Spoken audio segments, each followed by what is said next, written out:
సంవత్సరాల తరబడి government job కోసం వేచి చూస్తున్నారా? కేవలం 8 నెలల్లో మీ కల నెరవేర్చుకోండి. వెంటనే కింది నంబర్స్‌కి కాల్ చేయండి. హలో నమస్తే వెల్కమ్ టు సుమన్ టీవీ. మనకి ప్రస్తుతం జరుగుతున్న పరిస్థితి అయితే తెలుసు. మనకి భారతదేశం అండ్ పాకిస్తాన్ మధ్యలో యుద్ధం అనేది ఈ పరిస్థితి ప్రతి ఒక్కరికి కూడా తెలుసు ఈ సమాచారం అనేది. బట్ కొన్నిసార్లు అనుకుంటున్నాం అంటే ఇది వార్ అటాక్ అని కొంతమంది అంటున్నారు. అండ్ వార్లో ఉపయోగించే ఎక్విప్మెంట్స్ గురించి మాట్లాడుకుంటున్నాము. అండ్ ఆపరేషన్ సింధూర్ స్టార్ట్ చేసినప్పుడు కూడా ఇది సర్జికల్ స్ట్రైక్ అని అనుకున్నాము. యాక్చువల్గా మనందరికీ తెలియాల్సిన విషయం ఏంటి అంటే సర్జికల్ స్ట్రైక్ అంటే ఏంటి, అసలు ఇప్పుడు వార్ అని అందరూ అనుకుంటున్నారు, దీని పరిస్థితి ఎలా ఉండబోతుందని అనుకుంటున్నారు. బట్ వార్ అంటే ఏంటి, దీంట్లో ఎంత ఇన్వాల్వ్మెంట్ ఉంటుంది అంటే మన గవర్నమెంట్ ఎంత ఇన్వాల్వ్మెంట్ ఉంటుంది, లేదంటే ఆర్మీ ఇన్వాల్వ్మెంట్ ఎంత ఉంటుంది. సో వీటన్నిటి గురించి కూడా మనకి తెలియాలి అని అంటే మనం ఈరోజు మధు గారితో మాట్లాడదాము. మధు గారు మనకి ఇండియన్ ఆర్మీలో ఒక 10 years పాటు ఆర్మీ కమాండో సోల్జర్ గా పనిచేసి వచ్చారు. సో వీరి నుంచి ఇన్ఫర్మేషన్ అంతా కూడా మనం తెలుసుకుందాం. హలో అండి, నమస్తే మధు గారు. నమస్తే మేడం.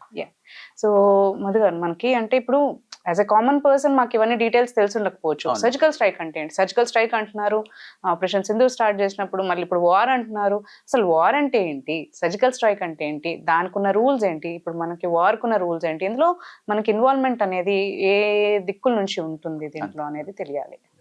సింపుల్ అండి ఇది నేను సామాన్య భాషలో చెప్పడానికి ట్రై చేస్తాను. ఎగ్జాక్ట్లీ. సర్జికల్ స్ట్రైక్ అంటే ఏంటంటే మన హోల్ బాడీలో ఒక చోట చిన్న ప్రాబ్లం అయింది, దాన్ని మాత్రమే మనం క్యూర్ చేసేటువంటి ప్రక్రియ. ఓకే. మొత్తం పాకిస్తాన్ల నుంచి మనకు ఉన్నటువంటి ప్రప్రదమైన థ్రెట్ టెర్రరిజం. ఎగ్జాక్ట్లీ. పాకిస్తానీలు పెంచి పోషించిన టెర్రరిస్టులు, అక్కడ ఆ టెర్రరిస్ట్ గ్రూపులు మన ఇండియాలోకి, మన దేశంలోకి చొరబడి మన దేశ అమాయక ప్రజలను చంపడం. ఇప్పుడు ఎగ్జాక్ట్లీ పుండు ఎక్కడైంది? టెర్రరిజం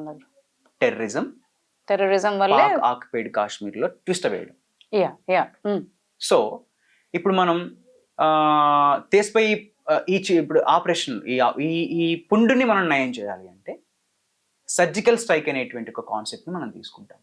అది ఎలా ఉంటుంది అంటే తక్కువ కొలటరల్ డ్యామేజ్ని, ఎక్యురేట్ టార్గెట్ని, ఓకే, తక్కువ కొలాటరల్ డ్యామేజ్ని, యాక్యురేట్ టార్గెట్ని హిట్ చేయడం కోసం వేసే ప్రణాళికని సర్జికల్ స్ట్రైక్ అంటాం.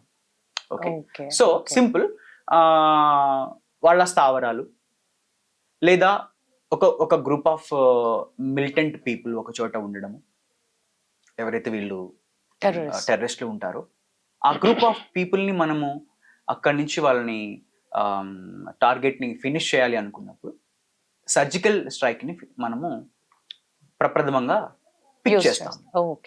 దాంట్లో ఏంటి మనకు అంటే క్విక్ ఉంటుంది, ఓకే, హిట్ అండ్ రన్ ఉంటుంది, మనం దొరకం వాళ్ళకి, లెస్ టార్గెట్ అంటే less collateral damage with effective concept. అంటే ఎవరిని చంపాలో టార్గెట్ ని వాళ్ళని మనం ఫిక్స్ చేస్తాం, పక్కనున్న సామాన్య జనాలకి ఎవరికి ఇబ్బంది కాకుండా చూస్తాం. Where it comes to the war, target ని చూస్తామే తప్ప పక్కనున్న వాళ్ళని మనము అంచనా కూడా వేయం. ఓకే. అంటే టార్గెట్ ఇక్కడ టార్గెటే. వార్లో ఏం జరుగుతుంది? టార్గెటే. మళ్ళీ వారు అంశాల వారీగా చేస్తాము.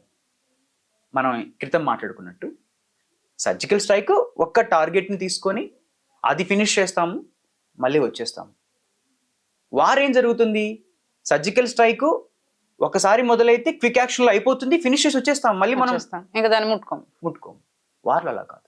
అంటే ఇప్పుడు ఈ సర్జికల్ స్ట్రైక్ చేయడానికి వేటి నుంచి ఆమోదం తీసుకోవాల్సి వస్తుంది? ఎవరెవరు ఇన్వాల్వ్మెంట్ ఉంటుంది? ఆబ్వియస్లీ డిఫెన్స్ మెకానిజం అంతా మనం ఇప్పుడు చేసే టార్గెట్ ఏంటి, మనం అనుకున్నట్టు రేంజ్ ఏంటి, ఎంత వ్యత్యాసంలో చేస్తున్నాము, ఎంత విస్తీర్ణంలో చేస్తున్నాము, ఎంత స్పీడ్తో చేయగలుగుతున్నాము, మన డిస్టెన్స్ ఎంత స్పీడ్లో టార్గెట్ని రీచ్ అవ్వాలి, ఎయిర్ స్ట్రైక్ చేయాలా, హెలికాప్టర్స్ లేదరింగ్ ద్వారా వెళ్ళి వాళ్ళని చంపాలా, పారా ఫోర్స్ని పంపించాలా, లేకపోతే గ్రౌండ్ ఫోర్స్ని పంపించాలా?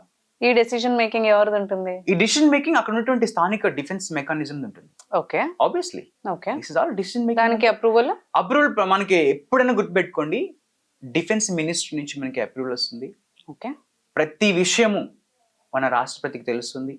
అక్కడి నుంచి మొత్తం బ్యూరోక్రసీ, ప్రభుత్వ యంత్రాంగాన్ని అందరికీ ఇన్ఫర్మేషన్ ఉంటుంది, బిఫోర్ అండ్ ఆఫ్టర్. ప్రతి దానికి కమాండ్ ఉంటుంది, కోడ్లు లాంగ్వేజ్ ఉంటుంది.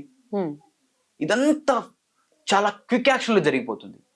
నేను ఇవాళ రాస్తా, సంతకం పెడతా, రేపైతే in phone calls, either phone calls or direct meet. Fax. Okay, direct meets. Okay, ఎందుకంటే ఫోన్ కాల్స్ స్టాప్ చేస్తారు కాబట్టి ఫ్యాక్సెస్ యూజ్ చేస్తూ ఉంటారు. ఫ్యాక్సెస్ యూజ్ చేస్తారు అండ్ ఒక ప్రత్యేక కమ్యూనికేషన్ ఉంటుంది. కమ్యూనికేషన్ కోడ్, మీరు అన్నట్టు కోడ్ కమ్యూనికేషన్. ఒక ఫ్రీక్వెన్సీ మాడ్యులేషన్ ద్వారా దాన్ని మానిటర్ చేస్తారు. ఓకే, నేను మీకు ఇందాక చెప్పాను సిగ్నల్ వ్యవస్థ అని. ఆర్మీలో సిగ్నల్ వ్యవస్థ చూసుకుంటుంది అదంతా కూడా. ఓకే, సో అది బేస్ చేసుకొని ఎప్పుడు ఎక్కడ ఎలా ఎవరిని అనే దాన్ని ఫిక్స్ చేసుకొని త్వరితగతంగా టార్గెట్ ని కంప్లీట్ గా డెమాలిష్ చేసి మళ్ళీ మన స్థావరానికి చేరుకోవడమే surgical strike. But war is different. War అనేది ఎలా ఉంటుందంటే ఒకసారి స్టార్ట్ అయితే ఎండ్ అవడానికి ఎంత టైం అన్నా పట్టొచ్చు. రెండు, వార్ నేను చెప్పినట్టు రెడ్ టార్గెట్, రెడ్ ఏదైతే మనకు మనం ప్రైమ్ టార్గెట్స్ అంటాం మనం చెప్పాం, ఎయిర్ బేస్ అని చెప్పేసి, మిలిటరీ స్థావరాలు, ఎయిర్ బేస్లు, ఓకే, వాళ్ళ క్షిపణులు పెట్టినటువంటి ప్రాంతాలు, అడ్మినిస్ట్రేటివ్ ఆఫీసెస్, కమ్యూనికేషన్ వ్యవస్థని మెయిన్, వాళ్ళ కమ్యూనికేషన్ వ్యవస్థని కానీ మనం హిట్ చేయగలిగితే మనం ఒక 50% విజయాన్ని సాధించినట్టే. That is very important. వాళ్ళ రాడార్ వ్యవస్థ అయినా పర్లేదు, వాళ్ళ జలాంతర్గాముల ద్వారా వాళ్ళు తీసుకునేటువంటి కమ్యూనికేషన్ వ్యవస్థ అయినా పర్లేదు, ఈ కమ్యూనికేషన్ వ్యవస్థని కూడా మనం హిట్ చేయాల్సి ఉంటుంది. అంటే దీనికి అన్నిటికీ వారికి పక్కా ప్లాన్ ఉంటుంది, బ్యాకప్ పెట్టుకుంటాము. ఇదంతా ఒక mechanism, like it is a long process mechanism. Okay, situation ని బట్టి వాళ్ళు రియాక్ట్ అవుతూ ఉంటాం. అంతే. కానీ ఇది అలా కాదు, హిట్ అండ్ కమ్ బ్యాక్.